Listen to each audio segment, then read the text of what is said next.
नमस्कार दोस्तों, welcome to this YouTube channel that is G equal to E square Gaurang Effortless English Academy. I hope you are well and doing your best for your exam. So friends, today we will try to understand rule number 2 of 120 golden rules of grammar. It's very important and it's very confusing for students. Okay? So दोस्तों देखो, आज हमारा rule number 2 क्या है? हो and home हमको कब use करना चाहिए, ठीक है, इसका क्या कंसेप्ट है, ओके, ये जानेंगे। एंड देन इसके बाद हम लोग देखेंगे विच एंड दैट। दोस्तों ये चारों जो आपके सामने वर्ड्स दिए हुए हैं, ठीक है, इनको दोस्तों हम लोग बोलते हैं रिलेटिव प्रोनाउन। ठीक है दोस्तों, प्रोनाउंस के कई सारे टाइप्स होते हैं, राइट। ओके, सो आपको क्वेश्चन ये भी होगा कि हु आपका होता है क्वेश्चन करने के लिए। Of course yes, you are right. वो उसको बोलते हैं हम लोग इंटेरोगेटिव प्रोनाउन। जब हम लोग क्वेश्चन करते हैं तो उसको बोलते हैं इंटेरोगेटिव प्रोनाउन। ओके, अब दोस्तों ये हु सेम है, बट ये क्या है, रिलेटिव प्रोनाउन। ये क्या करेगा, अपने आगे वाले प्रोनाउन को क्या करेगा, रिलेट करेगा, ठीक है, उससे संबंध जोड़ेगा। ठीक है, ये दोस्तों जो आपका ये हु रिलेटिव प्रोनाउन है, ये दोस्तों सब्जेक्ट के रूप में काम करता है। ओके, एंड दोस्तों जो आपका होम होता है दोस्तों सेंटेंस में ऑब्जेक्ट के रूप में काम करता है। ठीक है, सिंपल है।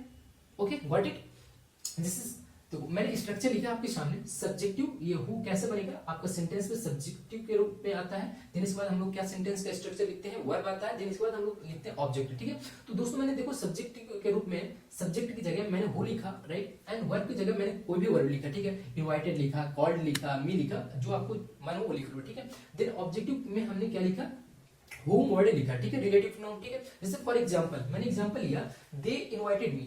क्वेश्चन करोगे हु इनवाइटेड मी, है ना, दे इनवाइटेड मी, है ना। अब क्वेश्चन करो, दे इनवाइटेड होम, उन्होंने किसको बुलाया, किसको आमंत्रित किया, तो बोलेंगे दे इनवाइटेड मी। ठीक है, क्लियर बात। ये एक प्रकार से आपका क्या हो गया, इंटेरोगेटिव प्रोनाउन के रूप में हो गया, है ना, क्योंकि हम लोग यहाँ क्वेश्चन कर रहे हैं। ठीक है, हमें क्या देखना है कि जो हु एंड होम होता है सब्जेक्टिव एंड ऑब्जेक्टिव केस के रूप में काम करता है। ठीक है, सेंटेंस में, है ना।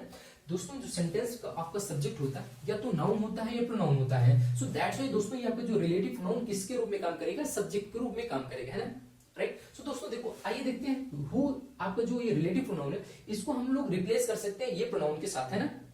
आई हो गया, बी हो गया, फर्स्ट पर्सन हो गया, यू आपका सेकंड पर्सन होता है, ही सी इट दे ये आपके दोस्तों क्या होते हैं, थर्ड पर्सन होते हैं। ठीक है, ये हु की जगह हम लोग रिप्लेस कर सकते हैं, ठीक है, इन प्रोनाउन के साथ, राइट, क्लियर बात। अब दोस्तों देखते हैं हम लोग होम। होम वर्ड को हम लोग यही इसी का आई का ऑब्जेक्टिव किसका होता है दोस्तों, मी होता है। ठीक है, बी का अस होता है, यू का यू होता है, हिम का हिम रहता है, सी का हर रहता है, दे का दिम रहता है। सिंपल है। Okay, right, interesting. जब सेंटेंस दोस्तों बड़ा होता है, ठीक है, हमारा जैसे ये सेंटेंस देखो कितना छोटा है ना, अगर दोस्तों हमें सेंटेंस को अपना बड़ा करना है तो दोस्तों वहाँ क्लास की भूमिका बहुत होती है ना।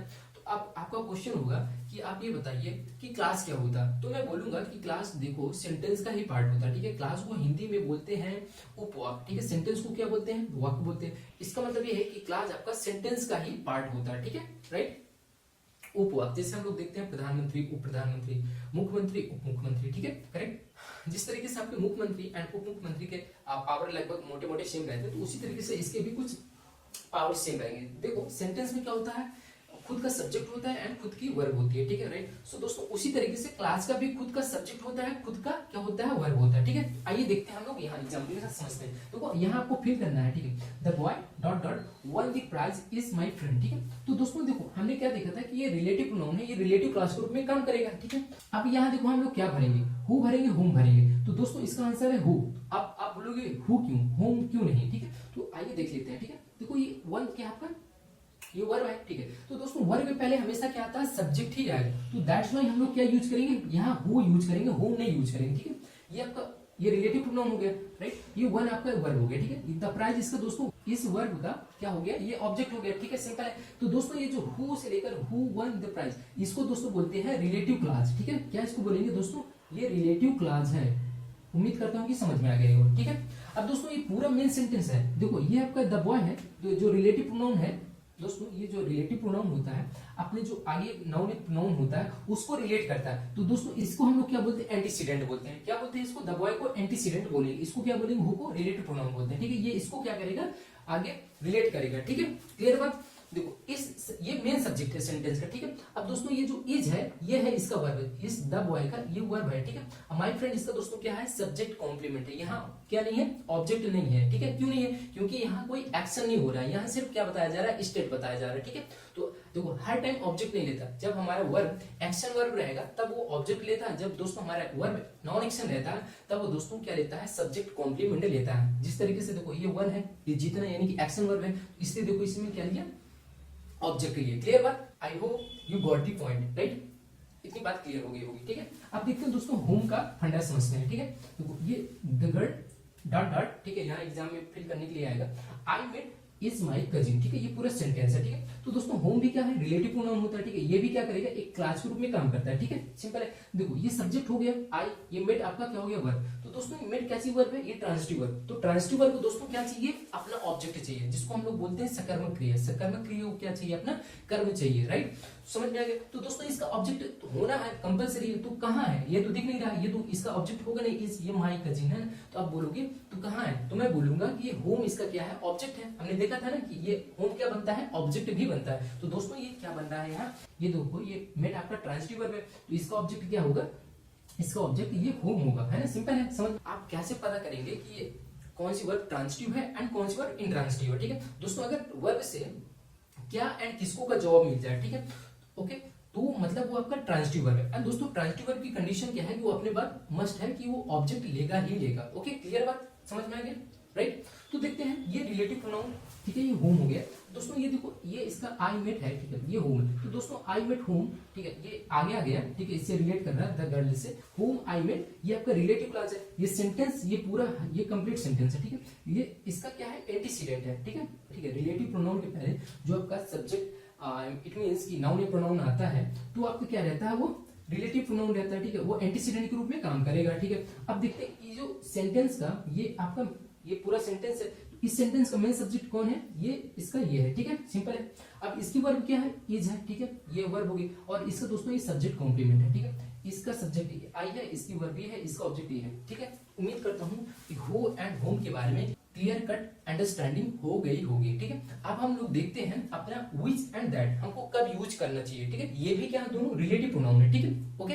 अब देखते हैं विच एंड दैट रिलेटिव प्रोनाउन के बारे में, ठीक है। दोस्तों विच जो रिलेटिव प्रोनाउन होता है ये नॉन लिविंग थिंग्स के साथ यूज करते हैं, ओके, क्लियर। दोस्तों ये जो विच होता है रिलेटिव प्रोनाउन, ये क्या करता है, ये एक्स्ट्रा इंफॉर्मेशन देता है, ठीक है। इसलिए हमें कॉमा लगाने की जरूरत पड़ती है, ठीक है। दैट अपना लिविंग थिंग्स के साथ भी यूज होता है एंड नॉन लिविंग थिंग्स के साथ भी यूज होता है, करेक्ट। दैट जो होता है दोस्तों वो इंपॉर्टेंट इंफॉर्मेशन देता है, ठीक है। इसलिए दोस्तों यहाँ कोई कॉमा लगाने की जरूरत नहीं है, ठीक है। उम्मीद करता हूँ कि दोनों डिफरेंस क्लियर हो गए होंगे। अब आते हैं और एग्जाम्पल के साथ चीजें समझते हैं, ठीक है। क्लियर। दिस बुक देखो कॉमा लगा है, ठीक है, ये देखो विच लगा, ठीक है।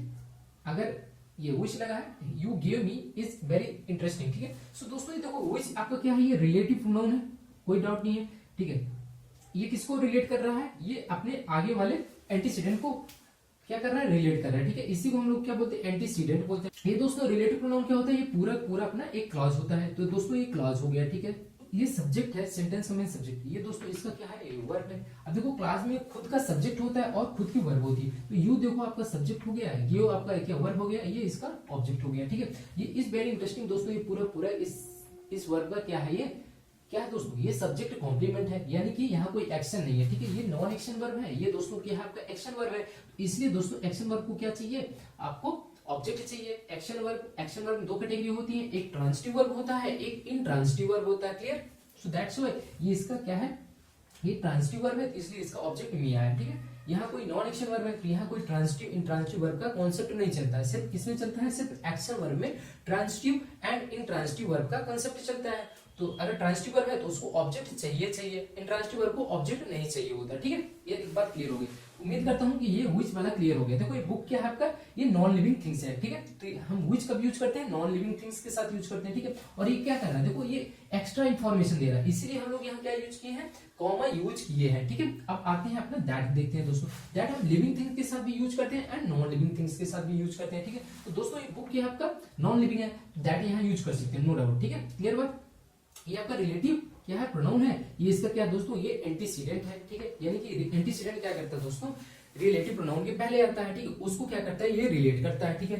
ओके, सो देखो ये आपका रिलेटिव प्रोनाउन हो गया। तो दोस्तों ये पूरा ये यू गिव मी, ये क्या है, ये रिलेटिव क्लास हो गया दोस्तों, ठीक है। क्लास दोस्तों क्या होता है, खुद की वर्ब होती है और खुद की सब्जेक्ट होती है, ठीक है, उसमें, राइट। अब ये इस क्या दोस्तों, इसका जो ये द बुक है, इस ये मेन सब्जेक्ट हो गया, ये दोस्तों इसका वर्ब है, ये दोस्तों इसका सब्जेक्ट कॉम्प्लीमेंट है ना, क्लियर।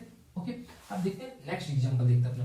अब देखते हैं द टीचर दैट, देखो द टीचर क्या है दोस्तों, ये लिविंग थिंग है दोस्तों, ये जो टीचर आपका लिविंग थिंग है, ठीक है। दैट आपका दोस्तों क्या है, रिलेटिव प्रोनाउन, ये इसी को क्या कर रहा है, रिलेट कर रहा है, तो इसलिए इसको क्या बोलेंगे हम लोग, एंटीसीडेंट बोलेंगे, है ना।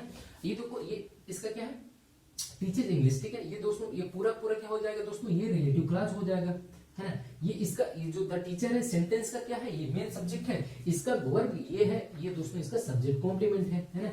ये वर्ब कैसी है दोस्तों, ये नॉन एक्शन वर्ब है। ये दोस्तों टीचर्स कैसी वर्ब है, ये एक्शन वर्ब है ना। एक्शन वर्ब में दोस्तों क्या होता है, एक ट्रांजिटिव वर्ब होता है, एक इंट्रांजिटिव वर्ब होता है ना। तो ट्रांजिटिव वर्ब को दोस्तों क्या चाहिए, ऑब्जेक्ट चाहिए, तो इसलिए इसका इंग्लिश इसका ऑब्जेक्ट है, इंट्रांजिटिव वर्ब को दोस्तों ऑब्जेक्ट नहीं चाहिए होता है। उम्मीद करता हूं ये आपको समझ में आ गया होगा, ठीक है दोस्तों। ये आपके सामने कुछ वर्ड्स दिए हैं, ये वेरी इंपॉर्टेंट है, एग्जाम में कई बार इससे क्वेश्चन पूछे जाते हैं, ठीक है। देखो द लिटिल हो गया, द फ्यू हो गया, ऑल हो गया, एनी हो गया, नन हो गया, the same, the only, anything and nothing. And दोस्तों सुपरलेटिव डिग्री से रिलेटेड अगर कोई शब्द आता तो दोस्तों अपने बाद ये, ठीक है, ये दैट रिलेटिव प्रोनाउन लेंगे, ठीक है, ना तो हु लेगा ना तो विच लेगा, ठीक है। अगर हु विच आता तो दोस्तों उस पार्ट में आपका क्या रहेगा, एरर रहेगा, ठीक है। इंप्रूवमेंट करना है तो आपको दैट लगाना है, ठीक है, हु विच को राउंड कर देना है, ठीक है।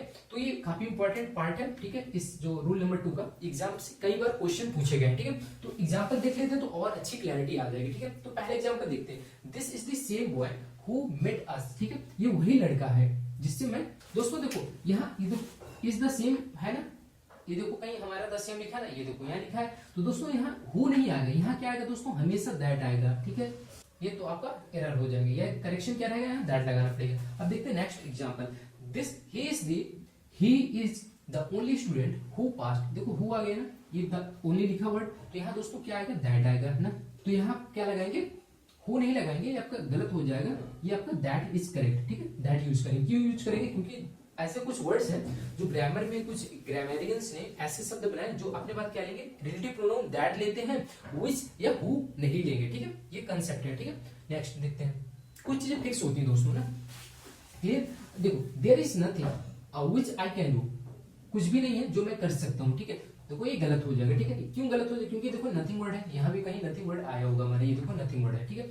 तो दोस्तों यहाँ क्या आ जाएगा, आपका दैट आएगा, व्हिच यूज नहीं करेंगे, ठीक है। इससे लेना देना नहीं कि वो हमारा कैसा है, लिविंग थिंग्स है या नॉन लिविंग थिंग्स है। अगर ये वर्ड्स हैं तो यहाँ पे non living and living things का फंडा काम नहीं करेगा, ठीक है, दैट्स इट, ठीक है। अगर ये वर्ड्स नहीं रहेंगे तब हमारा living and non living thing के साथ हम लोग जब व्हिच एंड दैट यूज करते हैं वो कंसेप्ट। नेक्स्ट एग्जांपल देखते हैं हम लोग अपना, this is the best movie, ठीक है, व्हिच आई हैव सीन, ये बेस्ट मूवी है जिसको मैंने देखा, ठीक है। देखो द बेस्ट आ गया ना, गुड बेटर बेस्ट का क्या है, सुपरलेटिव डिग्री है, ये देखो सुपरलेटिव डिग्री अगर आ रहा है, ठीक है, तो हम लोग क्या यूज करेंगे, व्हिच यूज नहीं करेंगे दोस्तों, गलत हो जाएगा। हम लोग इसके साथ इसकी जगह क्या यूज करेंगे, दैट रिलेटिव प्रोनाउन यूज करेंगे।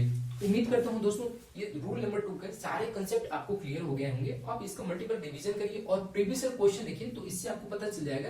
ये जो रूल नंबर 2 है आपका एग्जाम के पॉइंट ऑफ व्यू से वेरी इंपॉर्टेंट, ठीक है, who which that and home, very important है। आप इसका मल्टीपल डिवीजन करिए, राइट। सो दोस्तों मिलते हैं नेक्स्ट वीडियो में, थैंक यू वेरी मच।